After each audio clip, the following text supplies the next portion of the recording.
অনেকদিন আগের কথা। বালুহাটি নামে এক গ্রাম ছিল। এই গ্রামে বসবাস করত অনাথ ও নিচু জাতের ছেলে ভূষণ। ভূষণ গ্রামের নিচু জাতের ছেলে বলে গ্রামের সবাই তাকে খুবই অবহেলা করত। একদিন গ্রামের ধনী শঙ্করবাবু তার ছেলের মুখে ভাত অনুষ্ঠানে গ্রামের সবাইকে নেমন্ত্রণ করে। সেখানে ভূষণ আসলে গ্রামের সবাই তাকে বিভিন্নভাবে অপমান করা শুরু করে। দেখো খগেনদা, এই ছোট লোকটাও এখানে এসে হাজির হয়েছে। এখন কি এই ছোট লোকের সাথে বসে আমাদের খাবার খেতে হবে? এসব কি বলছিস?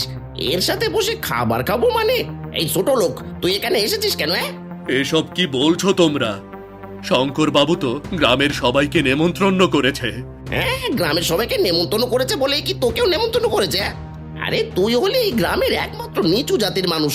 সবাইকে বললো আর তুই অমনি চলে আসলি। তোর একটু লজ্জা করলো না? এই ভালো চাইলে এখন এখান থেকে বিদায় হ, নয়তো ভালো হবে না বলে দিচ্ছি। ঠিক আছে, যাচ্ছি। রে ভূষণ, কোথায় যাচ্ছিস? চেয়ার তো ফাঁকাই আছে, বসে পড়। বসে পড়বে মানে? এসব কি বলছেন শঙ্কর বাবু?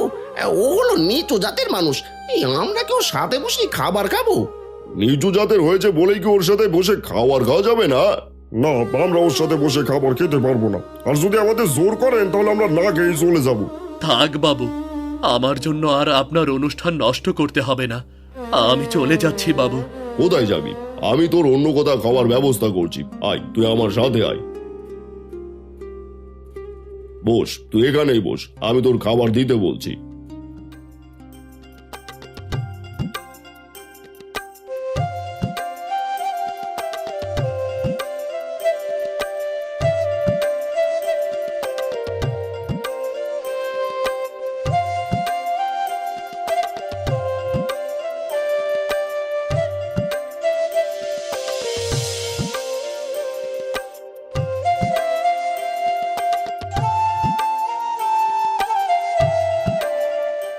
কিরে, তোর খাওয়া হয়ে গেছে? আর কিছু নিবি? না বাবু, আর কিছু লাগবে না। অনেকদিন পর আজ পেট ভরে খেলাম। ঠিক আছে, তাহলে যা, এবার বাড়ি যা। বাবু, একটা কথা বলার ছিল। কি বলবি তাড়াতাড়ি বল, আমার অনেক কাজ বাকি আছে। বলি কি বাবু, এই গ্রামে আপনি ছাড়া আমাকে আর কেউ দেখতে পারে না। আপনি যদি আমাকে একটা কাজ দিতেন তাহলে অন্তত 3 বেলা খেতে পারতাম। কাজ? ঠিক আছে, কাল আমার গরুগুলো দেখাশোনা করিস, কিন্তু সাবধান, একটা গরুর কিছু হলে তোকে কিন্তু আমি ছাড়বো না। তখন গরুর হয়ে তোকে হাল চাষ করতে হবে। আপনি চিন্তা করবেন না বাবু, আমি আপনার গরুর খুব খেয়াল রাখবো। ঠিক আছে, এবার বাড়ি যা, আর কাল সকাল সকাল চলে আসিস।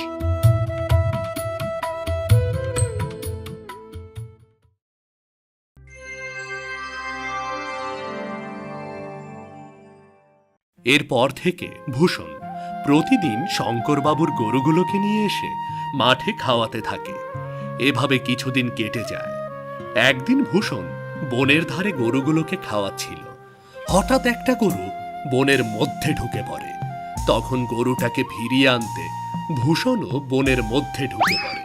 কিন্তু ভূষণ বনের মধ্যে এসে অনেক খুঁজেও কোথাও গরুটাকে দেখতে পায় না। এরপর সে গরু খুঁজতে খুঁজতে বনের আরো গভীরে চলে আসে। ভূষণ বনের অনেক গভীরে এসে দেখতে পায় সেখানে এক কুঁড়ে ঘর রয়েছে। আহ, সেই কখন থেকে গরুটাকে খুঁজেই চলেছি। তৃষ্ণায় গলাটা একেবারে শুকিয়ে গেছে। দেখি তো এই কুঁড়ে ঘরে কেউ আছে কিনা। এই যে শুনছেন, কেউ ভেতরে আছেন? এই যে শুনছেন?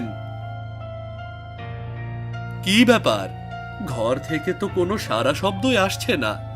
তাহলে কি ঘরে কেউ নেই? যাই, একবার ভেতরে গিয়ে দেখি, যদি একটু জল পাই।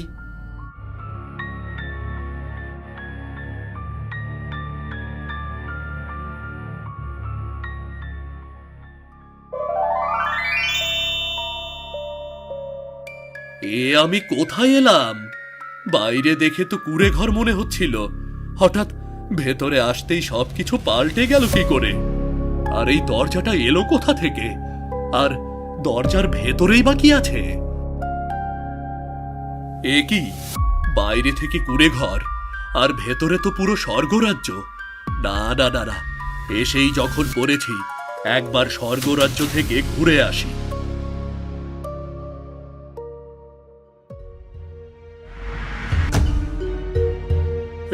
কি হলো? বাইরে যাওয়ার দরজা কোথায় গেল? এখন আমি বাইরে যাব কি করে? তাহলে কি আমি এখানে এসে ফেসে গেলাম? না না না না না, আমাকে সেই দরজা খুঁজে বের করতেই হবে।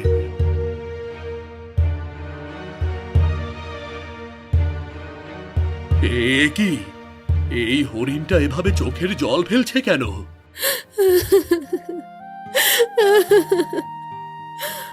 আমি আমার জাদুর মুকুট হারিয়ে কান্না করছি, কিন্তু তুমি এই জাদুর রাজ্যে আসলে কি করে?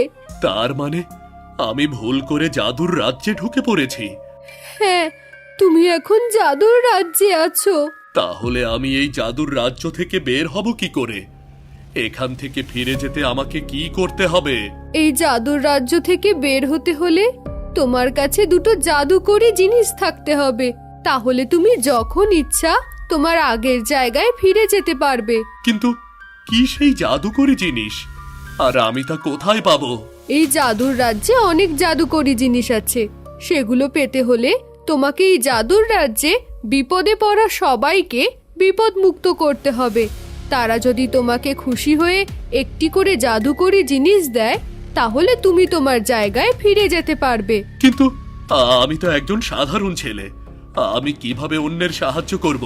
উপকার করতে অসাধারণ হতে হয় না, শুধু মন থাকলেই হয়। তুমি যদি আমার হারানো মুকুট খুঁজে এনে দিতে পারো, তাহলে আমি তোমাকে জাদুর নীল রত্ন দেব। কিন্তু তোমার জাদুর মুকুট কোথায় আছে আমি কি করে জানবো? এখান থেকে সোজা পূর্ব দিকে গেলে একটি স্বর্ণের পাহাড়, স্বর্ণের গুহা দেখতে পাবে। সেই গুহার মধ্যে এক জাদুকর আছে। সেই জাদুকর আমার জাদুর মুকুট চুরি করে নিয়ে গেছে। তোমাকে যে কোনোভাবে ওই মুকুট এনে দিতে হবে, তাহলে আমার কাছ থেকে জাদুর নীল রত্ন পাবে। ও নিয়ে তোমাকে চিন্তা করতে হবে না, যে কোনো ভাবে আমাকে এই জাদুর রাজ্য থেকে বের হতেই হবে। আমি চললাম। সাবধান, ওই জাদুকরের হাতে ধরা পড়লে কিন্তু তুমি প্রাণ নিয়ে ফিরে আসতে পারবে না। ও নিয়ে তোমাকে চিন্তা করতে হবে না, যে কোনো ভাবে আমাকে এই জাদুর রাজ্য থেকে বের হতেই হবে। আমি চললাম। এরপর ভূষণ সোজা পূর্ব দিকে যাওয়া শুরু করে। যেতে যেতে এক সময় ভূষণ হরিণের বলা সেই স্বর্ণ পাহাড়ের গুহার সামনে গিয়ে দাঁড়ায়। এই তো মনে হচ্ছে এটাই সেই জাদুর গুহা। যাই যাই, ভেতরে যাই।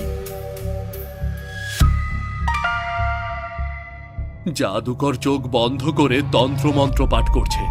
এখনই সুযোগ, এখনই মুকুটটা নিয়ে পালাতে হবে।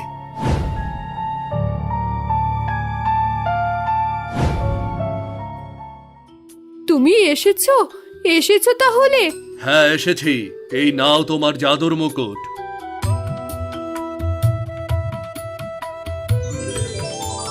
আমি তোমার কাছে অনেক খুশি। তুমি শুধু আমার মুকুট এনে দাওনি, তুমি এই জাদুর রাজ্যের প্রত্যেকটা প্রাণীকে ওই জাদুকরের হাত থেকে বাঁচিয়েছো। ঠিক আছে, তাহলে এবার আমাকে নীলরত্ন দাও, যাতে আমি আবার বাড়ি ফিরে যেতে পারি। হ্যাঁ, এখনই দিচ্ছি। এটা কোনো সাধারণ রত্ন নয়, এটা জাদুর রত্ন। এই রত্ন দিয়ে তুমি অনেক বড় বড় বিপদের সম্মুখীন হতে পারবে। আর এই রত্ন যদি তোমার শত্রুর কপালে একবার ঠেকাতে পারো, তাহলে সে পাথর হয়ে ধুলোয় মিশে যাবে। ঠিক আছে, তোমার কথা মনে থাকবে। এবার তাহলে আমি চললাম।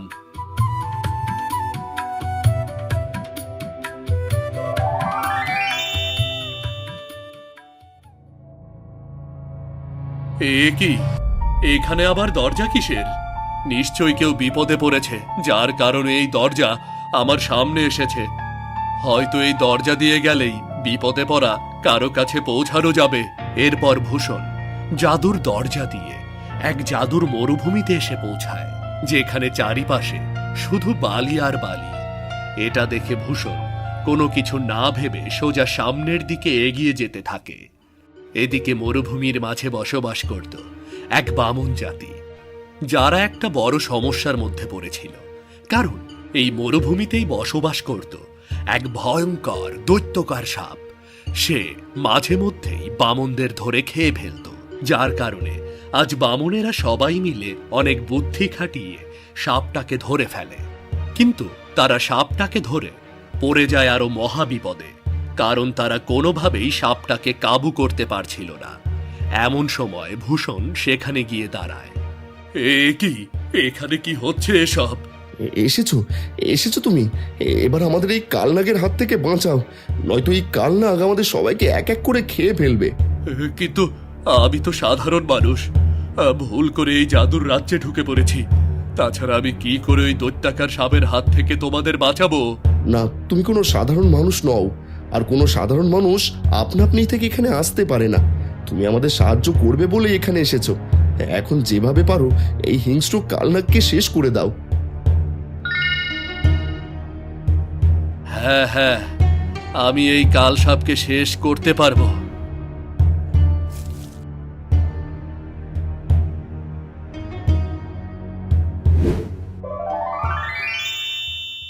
তোমার জন্য আজ থেকে আমরা এই বিপদ মুক্ত। এবার তোমার বিশ্বাস হয়েছে তো? তুমি এমনি এমনি এই জাদুর রাজ্যে আসোনি, এসেছো আমাদের উপকার করতে। হ্যাঁ, বিশ্বাস হয়েছে, কিন্তু আমাকে আমার রাজ্যে ফিরে যেতে হবে। এবার আপনারা আমাকে সাহায্য করুন। হ্যাঁ, তুমি আমাদের সাহায্য করেছো, তোমাকে তো সাহায্য করতেই হবে। এসো, ভেতরে এসো।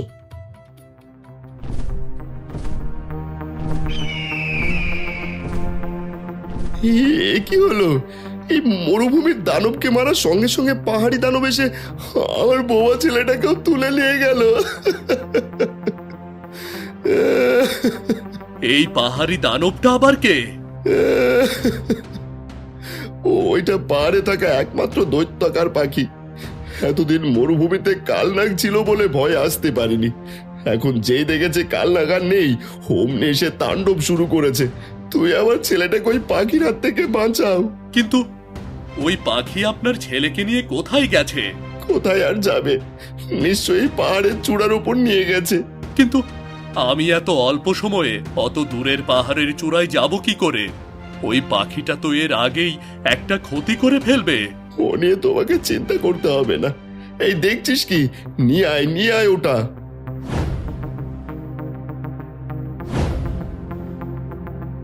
নাও, এটা নাও। এটা কোনো সাধারণ গালিচা না, এটা জাদুর গালিচা। এর উপর উঠে দাঁড়ালে তোমাকে সেই এক মুহূর্তই পাহাড় চূড়ায় নিয়ে যাবে। যাও, যাওয়ার দেরি করো না। হ্যাঁ, আমি এখনই যাচ্ছি।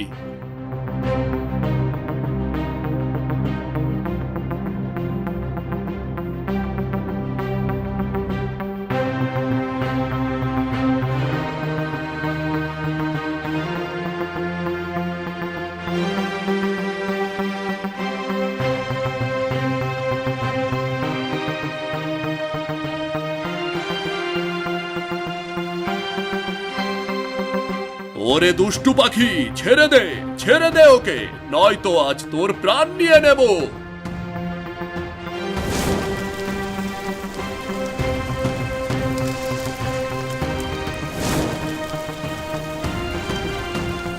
বুঝতে পেরেছি, তোকে বাঁচিয়ে রাখলে বামুনেরা নিরাপদে থাকতে পারবে না।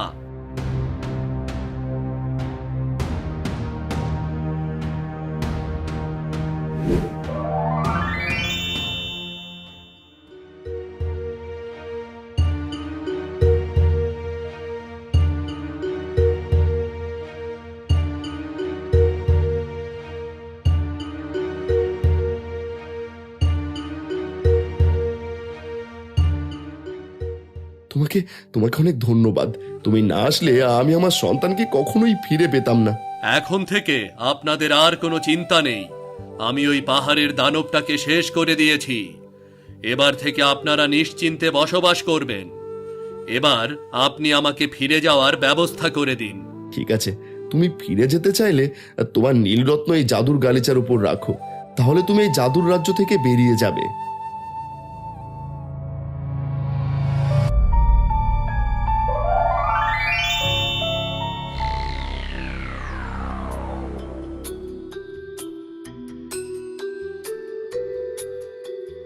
এ কি, এখানে তো সবগুলো গরুই আছে। তাহলে কি আমি এতক্ষণ সব স্বপ্ন দেখলাম? এ কি, এতক্ষণে যদি স্বপ্নই দেখতাম তাহলে এগুলো কোথা থেকে এলো? তার মানে ওই জাদুর কুঁড়ে ঘর স্বপ্ন ছিল না, সত্যি ছিল। যাই, ওইগুলো নিয়ে তাড়াতাড়ি বাড়ি যাই। ভূষণ কিছুটা অবাক হলেও পরে ঠিক বুঝতে পারে তার সঙ্গে ঘটা সকল ঘটনা সত্যি ছিল। এরপর কেটে যায় আরো কয়েকটা দিন। একদিন হঠাৎ গ্রামে এক ড্রাগন এসে কিছু ঘরবাড়ি পুড়িয়ে দিয়ে চলে যায়। এতে গ্রামের মানুষের অনেক ক্ষয়ক্ষতি হয়, কিন্তু তারা বুঝতে পারে এই ড্রাগন তাদের রাজ্যের রাজার পোষা ড্রাগন। এ কি, এসব কি হচ্ছে? ড্রাগন এলো কোথা থেকে? এ তো আমাদের সবকিছু পুড়িয়ে ছাই করে দেবে। এটা তো মহারাজের পোষা ড্রাগন। এই ড্রাগন এমন ধ্বংসলীলা চালাবে কেন সেটাই তো বুঝতে পারছি না। তাহলে কি মহারাজ ইচ্ছে করে আমাদের উপর এমন অত্যাচার শুরু করলো? না না না, তা হবে কেন? মহারাজ তো যুদ্ধে জেতার জন্য এই ড্রাগন পুষেছে, সে প্রজাদের ক্ষতি করবে কেন? তাহলে এখনই আমাদের সবাইকে মহারাজের কাছে যেতে হবে। হ্যাঁ, সবাই চলো।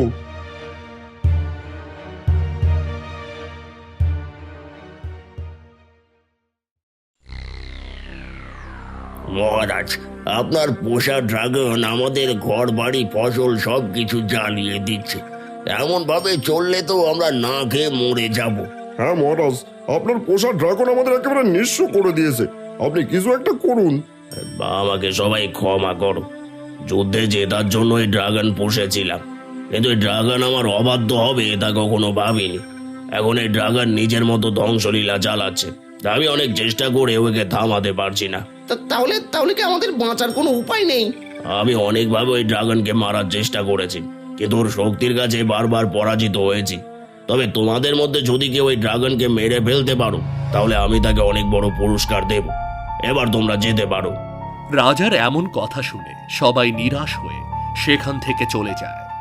এর কয়েকদিন পর হঠাৎ ড্রাগন পুনরায় গ্রামে আক্রমণ করে, গ্রামের ঘরবাড়ি জ্বালিয়ে দিতে থাকে।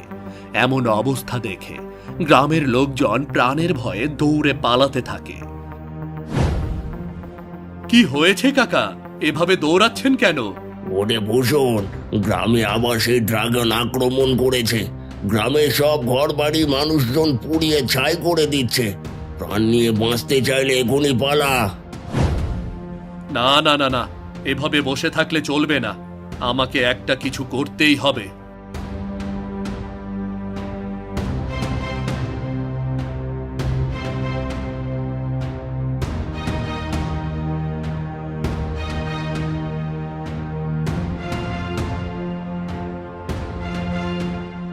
তোমরা সরে যাও, আমি দেখছি।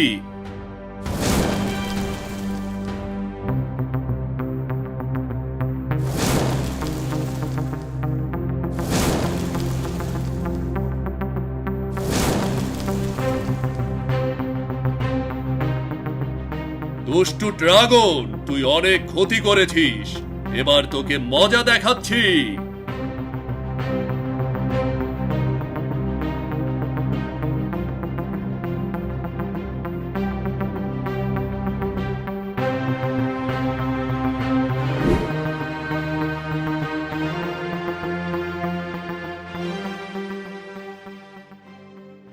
ওরে ভূষণ, তোকে আমরা কত অপমান করেছি, কত কষ্ট দিয়েছি, আর সেই তুই আজ আমাদের সবার প্রাণ বাঁচালি।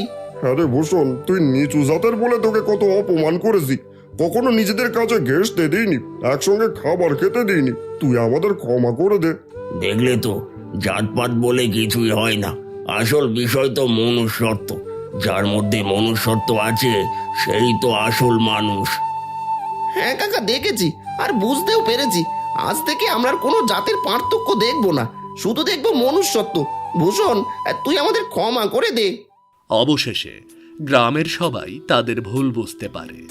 এরপর সবাই ভূষণকে আপন করে নেয়, যার ফলে ভূষণ গ্রামের সবার সাথে মিলে সুখে শান্তিতে বসবাস করতে থাকে।